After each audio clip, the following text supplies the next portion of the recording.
Jesus sabia que tinha chegado a hora dele ir embora deste mundo e voltar para o Pai.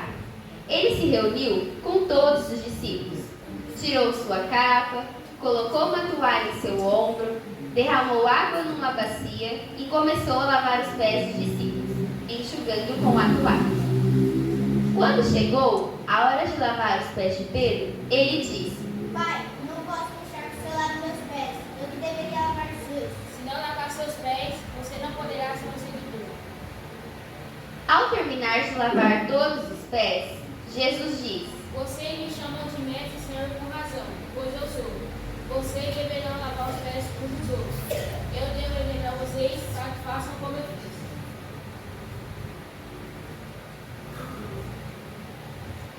Jesus havia pedido para seus discípulos procurarem um certo homem, para avisar que ele iria celebrar a Páscoa com eles em sua casa. E assim o fizeram, e voltaram para preparar tudo. Na hora do jantar, Jesus anunciou para os 12 que um deles iria traí-lo, e eles ficaram muito tristes. E Judas falou: Com certeza não serei eu, Senhor. É você que está dizendo. Nessa hora, Jesus pega o pão, elevando-o aos céus, dá graça e parte para os seus discípulos. Isso é meu corpo.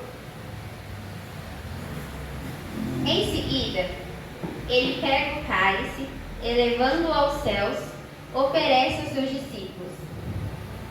Bebam, isso é meu sangue.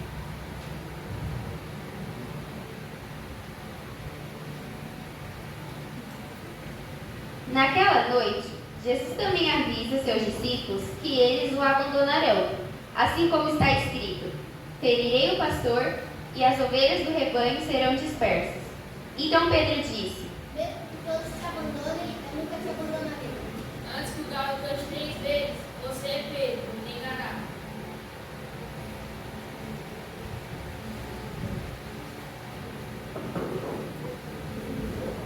Jesus acalmou os seus discípulos, dizendo para que eles não ficassem com o coração perturbado e crescessem em Deus e nele, pois ele prepararia um lugar para cada um e voltaria para buscá-los.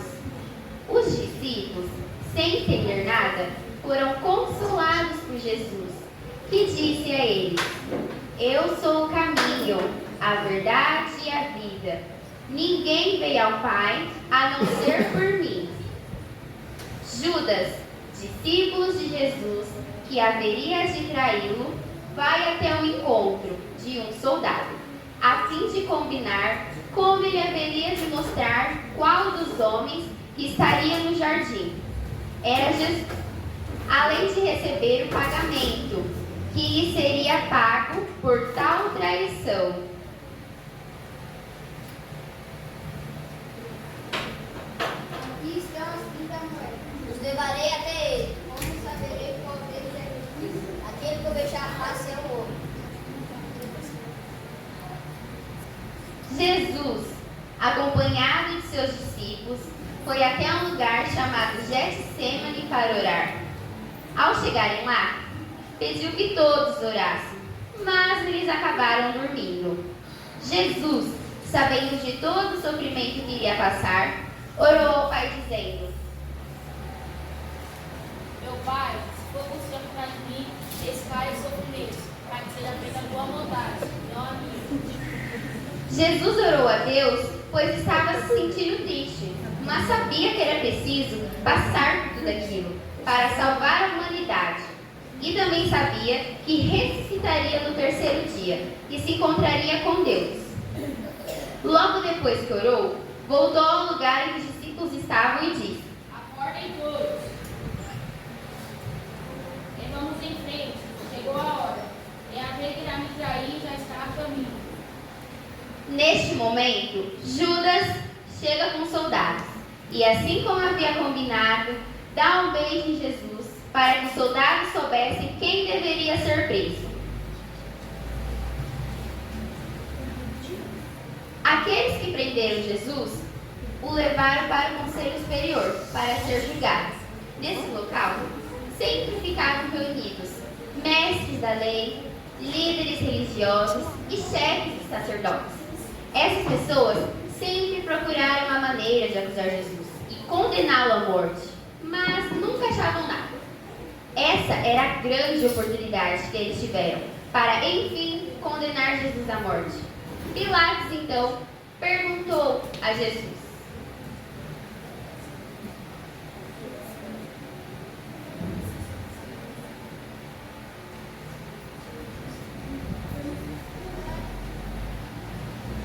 Você é o rei dos judeus? Você é quem diz, meu reino não é deste mundo. Eu para anunciar a verdade que eu vim ao mundo. Pilatos viu que não havia motivos para condenar Jesus. Porém, as pessoas ao redor continuavam a insistir que Jesus deveria ser condenado. Na época da Páscoa, era de costume o governador soltar um prisioneiro, escolhido pela multidão. Os soldados trouxeram então Barrabás, outro prisioneiro muito conhecido por todos, pois já havia matado várias pessoas e era muito mau. Mesmo Barrabás sendo criminoso, as pessoas insistiam para que Pilatos soltasse e crucificasse Jesus. E assim Pilatos o fez, mesmo sabendo que Jesus era inocente. Por isso lavou sua mão, no sinal de que aquilo não era da sua vontade. Solte Barrabás. Lavo minhas mãos, pois estou inocente do sangue desse justo. Não é o rei de Deus, aqui está sua coroa.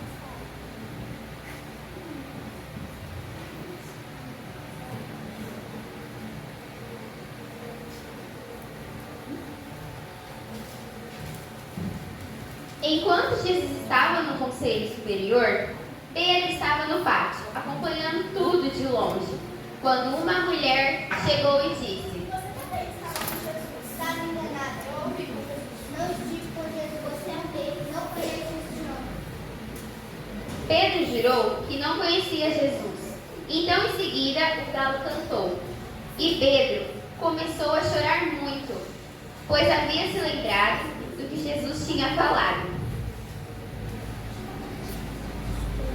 Após a condenação de Jesus, Pilatos pede que seus soldados chicoteiem ele.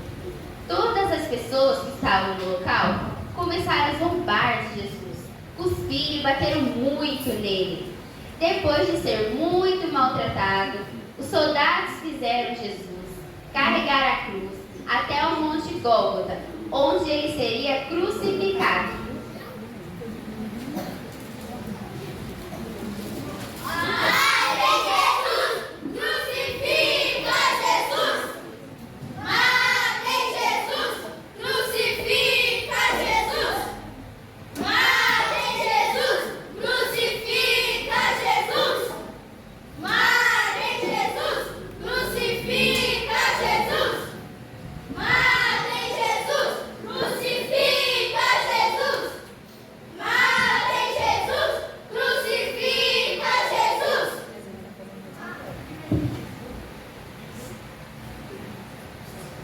Quando chegaram ao Calvário, lugar onde as pessoas eram crucificadas, pregaram suas mãos na madeira da cruz. Rasgaram suas roupas e sobre sua cabeça escreveram: Este é Jesus, Rei dos Judeus. Ao lado da sua cruz, mais 2 prisioneiros eram crucificados.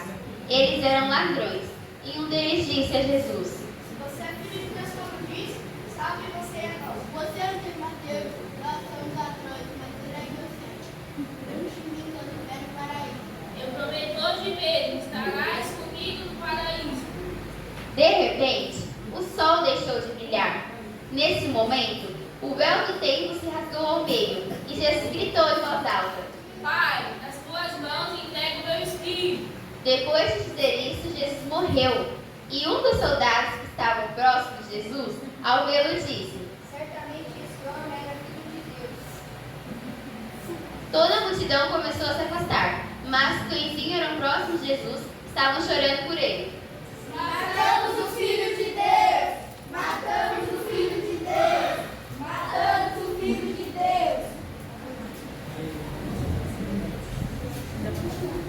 Jesus foi retirado da cruz e colocado em um pedra foi colocada na porta do túmulo, e guardas vigiavam dia e noite. No terceiro dia da morte de Jesus, Maria Madalena chegou bem cedo no túmulo e viu que a pedra que estava na entrada havia sido removida. Então saiu de encontro de Pedro e outro discípulo e disse: Tiraram o Senhor do túmulo e não sei onde colocaram. Então saíram correndo e, ao chegarem, viram que dentro do túmulo só havia um lençol e mais nada. Eles ainda não haviam entendido que, conforme Jesus havia falado, ele ressuscitaria. Maria permaneceu na frente do túmulo, chorando, quando de repente surgiu um anjo que lhe perguntou: Por que está chorando? Levaram o Senhor e não sei onde colocaram. Enquanto ela estava falando, Jesus apareceu em sua frente, mas ela não reconheceu. Ele lhe fez a mesma pergunta, e Maria Madalena, achando que era o jardineiro, lhe respondeu da mesma forma. Então Jesus disse: Maria, sou eu. Vai agora e conte aos discípulos que estou viva. Estou voltando para o Pai e Pai de vocês. Ela, muito feliz, saiu correndo para contar a novidade. Jesus foi levado aos céus enquanto abençoava os seus discípulos em Betânia. Então, eles o adoraram e voltaram para Jerusalém, cheios de grande alegria, louvando a Deus. E assim foram os acontecimentos que marcaram a paixão, morte e ressurreição de Jesus Cristo. Na cruz, Jesus levou todos os nossos pecados, tomando nosso castigo em nosso lugar. Mas o Senhor não permaneceu morto. No terceiro dia, ele ressuscitou. Jesus venceu a morte e hoje nos oferece a salvação. Todos que creem nele como seu Salvador têm seus pecados perdoados, recebem uma vida nova como filhos de Deus e têm a promessa da vida eterna. Eu sou a ressurreição e a vida. Aquele que tem em mim, ainda que morra, viverá.